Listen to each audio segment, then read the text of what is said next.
थोड़े से गम में आंख क्यों नम होती है? थोड़े से गम में आंख क्यों नम होती है? जरा सी देर में ही हवा पूरब से पश्चिम होती है। थोड़ी ही देर में, और कितनी तेजी से सब कुछ बदलता है। भगवान महावीर स्वामी की बातें पूरी तरह से सत्य हैं। उत्पाद व्यय ध्रुवात्मक है संसार, पर्याय पर्याय है, पर्याय तात्कालिक है, त्रैकालिक नहीं। और द्रव्य द्रव्य है, त्रैकालिक है, तात्कालिक नहीं।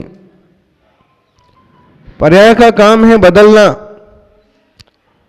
और द्रव्य का स्वभाव पर निश्चित रहना ध्रुवत्व है। पल में पल से क्या हो जाए,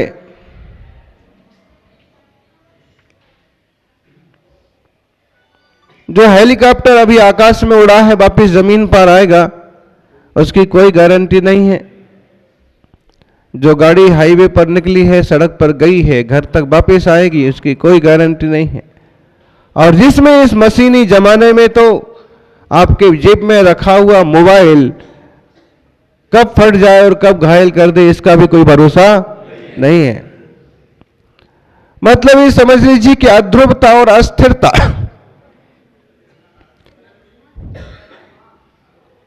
सब तरफ से दोलायमान है। और आश्चर्य की बात है कि इस अत्यंत परिवर्तनशील संसार में व्यक्ति अपने आप को, अपने देह को ध्रुव मान करके, निश्चित मान करके राग द्वेष मोह के प्रपंच में ही पड़ा हुआ है।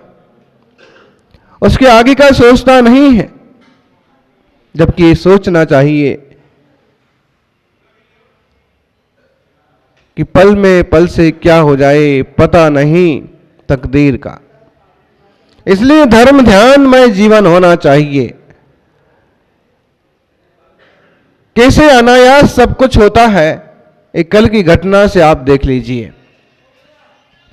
और कैसे पुण्य आड़े आता है, इसका उदाहरण भी कल का यह प्रसंग है। देखिए, अच्छे से व्यवहार करते हैं, रोज व्यवहार करते हैं, अपने बल पर व्यवहार करते हैं, और मुनिराज व्यवहार कर रहे हैं। और जैसा मालूम पड़ा कि वह गाड़ी वाला भी श्रावक है और दर्शन करने के लिए आ रहा है, लेकिन बाजू में एक तरफ ट्रक है और किसी तरह का बचाव करने के चक्कर में वो गाड़ी महाराज जी के ऊपर चली गई। जो 80 साल के मुनिराज हैं और जो खेती करते थे पहले, घर में भी धर्म ध्यान करते थे, 20 साल से दीक्षा लिए सुकुमाल सागर जी। तो वो तो क्या हुआ कि गाड़ी एकदम सामने आई तो गाड़ी पर चढ़ गए, 4 व्हीलर स्विफ्ट। शायद वो गाड़ी पर सामने से जैसे वो सामने आई तो उनने एक कदम उसके ऊपर रखा। ऐसे अंदाज लगता है, एक महाराज जी भी ऐसे ही बता रहे थे कि एक महाराज ऊपर चढ़ गए, एक महाराज नीचे गिर गए।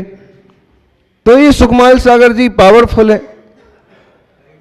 हाइट है, तो शायद सामने उसको देख के वो चढ़ गए का मतलब टकराए तो वो ऊपर की ऊपर पांव रखा होगा। और लेकिन गाड़ी तो सरकने वाली होती है, तो पांव सरक गया, उल्टी जमीन पर सिर के बल, पीछे के बल गिरे, इसलिए बहुत ज्यादा चोट सिर पर आई, पांव में कम चोट है। और दूसरे मुनिराज गाड़ी के नीचे आ गए और पहिया उनके पांव पर से निकल गया। फिर भी आप देखिए, कोई वज्र का शरीर नहीं है, फिर भी हल्का सा ही फ्रैक्चर हुआ है, मांस टूट गया है, और बाकी जिसमें प्राण निकल जाना चाहिए उसमें कुछ भी नहीं हुआ। दोनों भी बेहोश नहीं हुए, ये उनका अपना आत्मबल है, उपसर्ग परिचय। उपसर्ग परिचय अपनी आंखों के सामने जीतने की उनकी भावना क्षमता का प्रतीक है। कोई दूसरा हो तो देख के ही घबरा जाए और बेहोश हो जाए, लेकिन वो देख भी रहे हैं, हो भी रहा है, फिर भी जाग रहे हैं। और सब कुछ होने के बाद भी रोना पीटना की बजाय कि हॉस्पिटल लेके जाओ की बजाय जितनी वेदना हो रही है उतने हाथ पांव तो पटक रहे हैं, लेकिन चीखने चिल्लाने का कोई काम नहीं है। तो यह वर्तमान काल में भी उपसर्ग परिचय जीतने का प्रत्यक्ष उदाहरण हो गया। उसके बाद भी गाड़ी वाला कहाँ गया है कि उसको बुलाओ, कि उसको पीटो, कि कुछ ऐसा कुछ नहीं, उस बारे में कोई बात ही नहीं कि किसने क्या किया है और कैसे हुआ है। वास्तव में उस जीव ने भी जानबूझ के तो किया नहीं, लेकिन कर्मों का योग संयोग कहां कैसे आता है, कैसे भोगना पड़ जाता है। हाँ, बहुत विचित्र योग है। कर्म के आगे किसी की नहीं चलती है। जैसा कर्म उदय में आता है वैसा भोगना पड़ता है। इसलिए किसी को दोष देना, पद्म पुराण जी का प्रसंग हमें याद में लेना चाहिए। जब गर्भवती सीता को और राम ने वनवास दे दिया, पूरा प्रसंग आपको मालूम होगा। वनवास के काल में राम सीता गए, सीता का हरण हुआ, सीता रावण के पास कहिए, उसकी वाटिका में कहिए रहे। जब सीता को लेके राम वापस अयोध्या आए, युद्ध के बाद सब कुछ, सारी रामायण दुनिया कहने से चूकती नहीं है, तो दोष लगाया किसी ने कि इतने समय तक रावण के घर में सीता रही, फिर राम ने सीता को ऐसे कैसे रख लिया, उनकी सील का क्या प्रमाण है।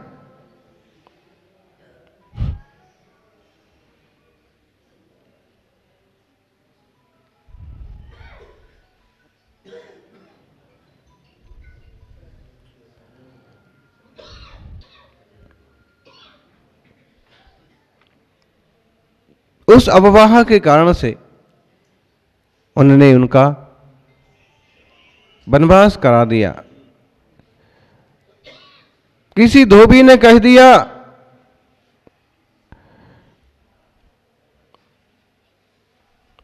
कि राम ने सीता को कैसे रख लिया। ये खबर पहुंच गई कि जब राम रख सकते हैं सदोष नारी को, तो मैं भी रख सकता हूं। मर्यादा की रक्षा के लिए राम ने गर्भवती सीता को वन में भेज दिया। और तब उन्होंने जो कहा कृतांत्र वक्र को, सेनापति को, कि जाके कहना जैसे लोक आपवाद के कारण से मुझे छोड़ दिया, वैसे धर्म को नहीं छोड़ना। आप अपने धर्म को मत छोड़िए, अपनी शांति को मत छोड़िए, अपने सम्यक मार्ग को मत छोड़िए।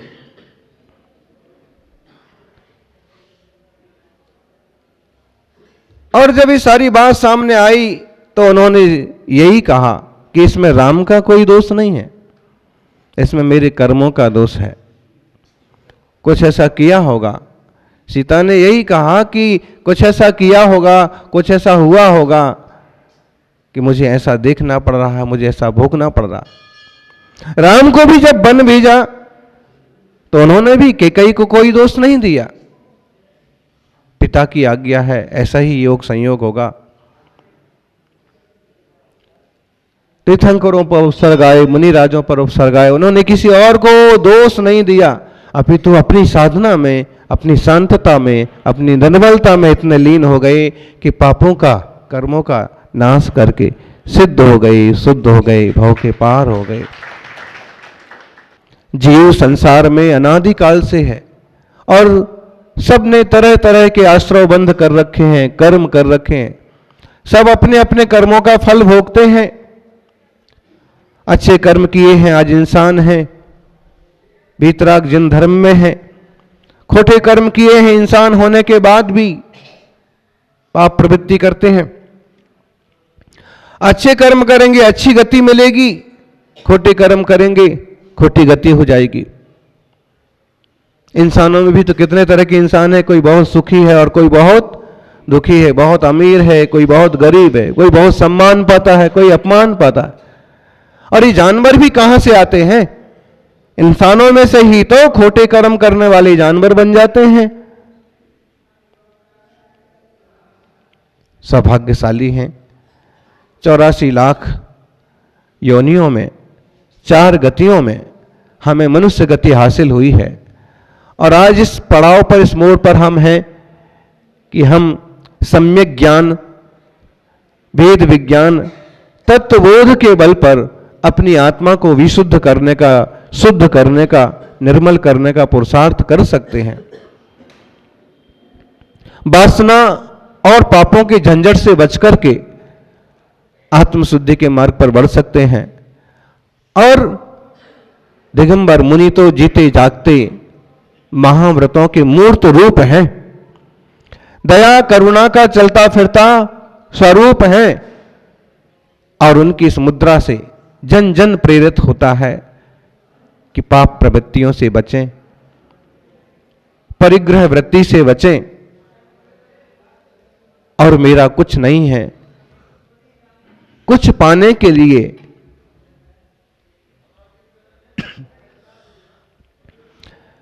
कुछ भी उपक्रम करने की जरूरत नहीं है। इतना निश्चित मानिए कि जो मेरा है वो कहीं जाता नहीं है, और जो कहीं जाता है वो मेरा है नहीं। अब इसको निश्चय दृष्टिकोण से समझें, द्रव्यार्थिक नय से समझें तो मेरी आत्मा, आत्मा का ज्ञान, दर्शन, स्वभाव, शांति, जो यह गुण है, ये कभी भी त्रिकाल में भी किसी पर पदार्थ के हो जाने वाले नहीं। और हम जड़ से, देह से कितना मोह करें तो भी देह आत्मा का होने वाला नहीं है।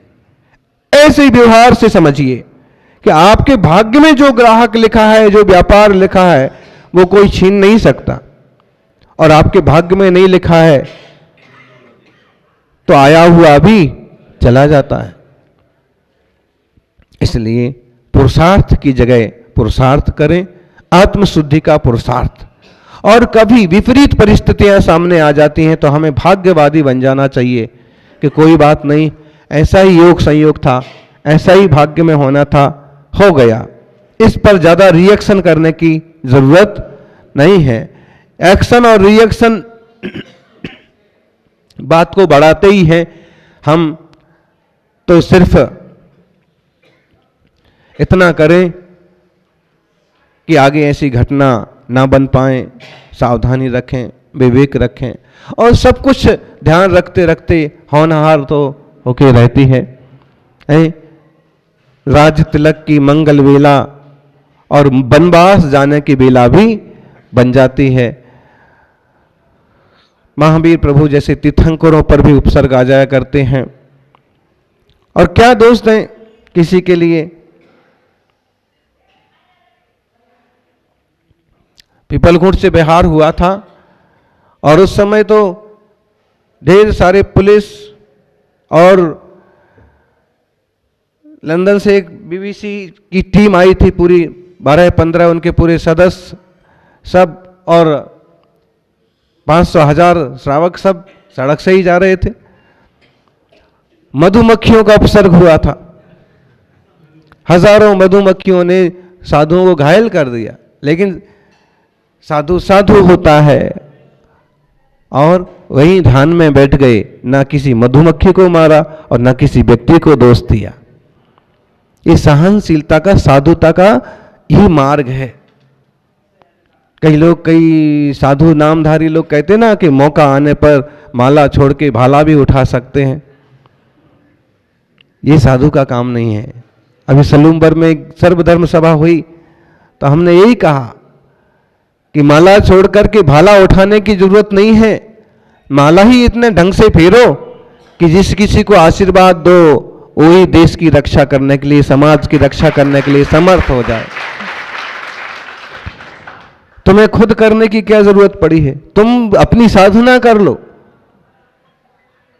और साधु भी अगर गृहस्थ की तरह सोचने लगेंगे,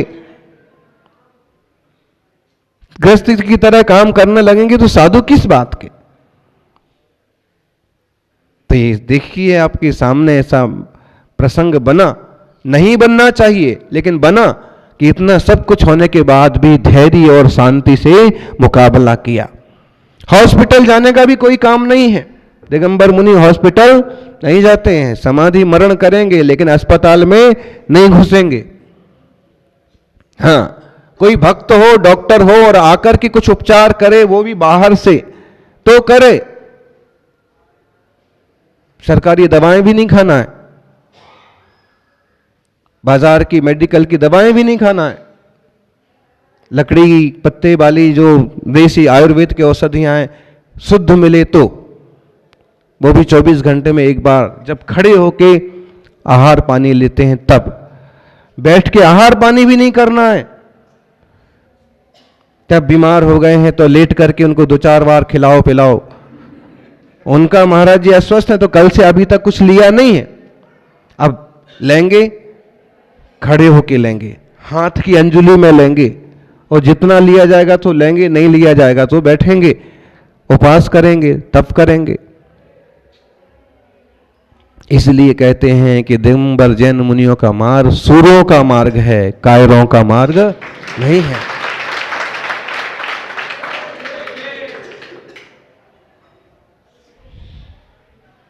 वास्तव में, क्योंकि औरों को जीतने के लिए जितनी पावर लगती है, खुद को जीतने के लिए उससे कई गुना पावर लगती। हमें इस बात को कंट्रोल करना है कि हम किसी को कुछ नहीं करेंगे, बहुत पावर लगती इसको। गाली देने में पावर, गुस्सा आ ही रहा है, कल हुआ ना ओम नमः शिवाय, हुआ भी कि उसकी गाड़ी तोड़ दी और उसकी थप्पड़ लगा दिए। अभी तो होता है, इस आम लोग ऐसे ही तो करते हैं, लेकिन जो विवेकवान ज्ञानी सत्पुरुष होते हैं वो ऐसा, ये आत्म कंट्रोल करना ये ज्यादा पावर का काम है। मारना आसान है, क्योंकि आम लोग करते ही हैं कि उसने गलती की, पीटो, लेकिन उसकी भी परिस्थिति समझ जाना, उसकी भी आत्मा का सम्मान रख लेना, ये कोई ज्ञानी के बस की बात है यार। ओम नमः शिवाय। सबका मंगल हो, सब सुखमय रहें, और कोई विकल्प लेने की बजाय जाप नमोकार मंत्र की जारी रखें। जय बोलिए 24 तीर्थंकर भगवान की।